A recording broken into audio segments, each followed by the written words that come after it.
देखो दोस्तों, आपको सबसे पहले ये पता होना ज़रूरी है कि earning before interest and tax क्या होता है। देखिए, जैसे आप कोई सेल करते हैं, मान लो 100 रुपये का प्रोडक्ट आपने सेल किया। ठीक है, अब उसमें कुछ फिक्स कॉस्ट होती है, कुछ वेरिएबल कॉस्ट होती है। ठीक है, तो आप क्या करेंगे? 100 रुपये का प्रोडक्ट सेल किया, उसमें वेरिएबल कॉस्ट है मान लो 20 रुपये की। ठीक है, तो 100 में से आप 20 रिड्यूस करेंगे वेरिएबल कॉस्ट के, तो 80 रुपये आपका बचा। इसको बोलते हैं कॉन्ट्रीब्यूशन मार्जिन।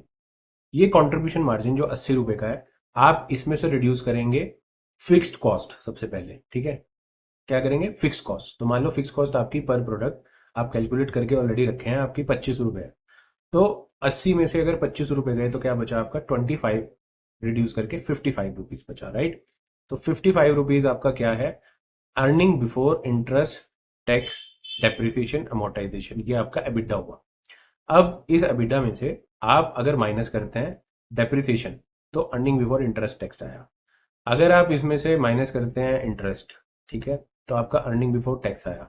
अगर आप ईबीटी, अर्निंग बिफोर टैक्स में से माइनस करते हैं टैक्सेस, तो आपका क्या आया? Net earning. अब ये नेट अर्निंग किसके लिए बचती है? ये इक्विटी शेयर होल्डर्स के लिए बचती है। लेकिन अगर मैं बात करूं अर्निंग बिफोर इंटरेस्ट टैक्स, तो ईबीआईटी जो है वो किसके लिए होता है? EBIT is for whom? For the people who have given you debt, जैसे debenture holders.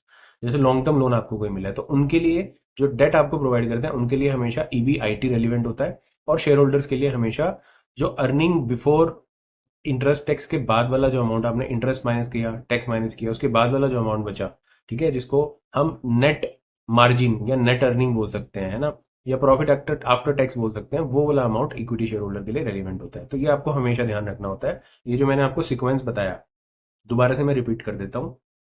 Sales minus variable cost is equal to contribution, and contribution minus fixed cost is equal to EBITDA, and EBITDA minus depreciation is equal to EBIT, earning before interest and tax. EBIT minus interest is equal to EBT. EBT is earning before taxes, and EBT minus taxes is equal to net amount available for distribution to equity shareholder. इसमें से कुछ retain हो जाता है, कुछ dividend की तरह distribute हो जाता है। ठीक है, तो ये आपको हमेशा फॉर्मूला याद रखना है। अगेन, ये फॉर्मूला याद रखने का सबसे आसान तरीका ये है, देखो ये जो मैं आपको बता रहा हूँ ना, ये अगर आप प्रॉफिट एंड लॉस से इसको कंपेयर करेंगे तो याद करना बहुत आसान है। ठीक है, जो पिछली मैंने वीडियोस बनाई है वो सुनने के बाद अगर आप ये सुन रहे हैं, it is very very relevant for you. Thank you so much.